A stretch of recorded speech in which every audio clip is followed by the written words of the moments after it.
নমস্কার বন্ধুরা, লাইভ গোল বাংলা চ্যানেলে তোমাদের সকলকে স্বাগত জানাই।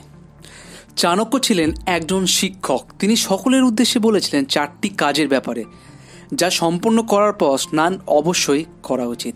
তাহলে চলুন দেখে নেওয়া যাক কী কী কাজের কথা চাণক্য বলেছিলেন তার নীতিতে। আর ভিডিওটি যারা প্রথমবার দেখছেন তারা চ্যানেলটি সাবস্ক্রাইব করে বেলটি ক্লিক করে রাখুন পরবর্তীকালে সবার প্রথম নোটিফিকেশন পাওয়ার জন্য। চাণক্য প্রথম যেই কাজটির বিষয়ে বলেছিলেন তা হলো তেল মালিশ। আমরা স্নান করার পূর্বে তেল মালিশ করে থাকি।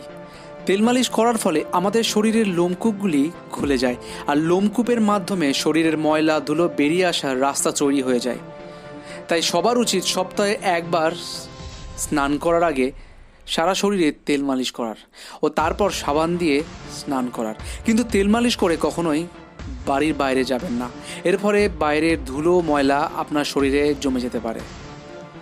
সব যাত্রা থেকে ফেরার পর স্নান আবশ্যিক, কারণ মানুষ জীবন্ত অবস্থায় তার রোগকে প্রতিরোধ করার ক্ষমতা পেয়ে থাকে, কিন্তু মৃত অবস্থায় শরীরের রোগ প্রতিরোধ ক্ষমতা নষ্ট হয়ে যায়, যার ফলে জীবাণু বাসা বেঁধে থাকে শরীরের মধ্যে। ও যেই রোগের কারণে রোগী মারা গেছে সেই রোগও আপনার শরীরে বাসা না বাঁধে, তার জন্যই অবশ্যই স্নান করা উচিত। চুল কাটার পর স্নান অবশ্যই করুন। চুল কাটার পর আমাদের গায়ে ছোট ছোট চুল লেগেই থাকে, যা খাবারে মিশে গেলে আমাদের শরীরে প্রবেশ করার ফলে পেট ব্যথা ও শরীর খারাপ হতে পারে। কামক্রিয়া ও যৌনক্রিয়ার পর স্নান অবশ্যই করুন। চাণক্যের মতে যৌনক্রিয়ার পর শরীরের অনেক পদার্থ আমাদের শরীর থেকে বেরিয়ে আসে, ফলে সেইগুলো থেকে আমাদের শরীরের মধ্যে জীবাণুর সংক্রমণ ঘটতে পারে। এর ফলে ইনফেকশন থেকে বাঁচার জন্য স্নান অবশ্যই করা উচিত।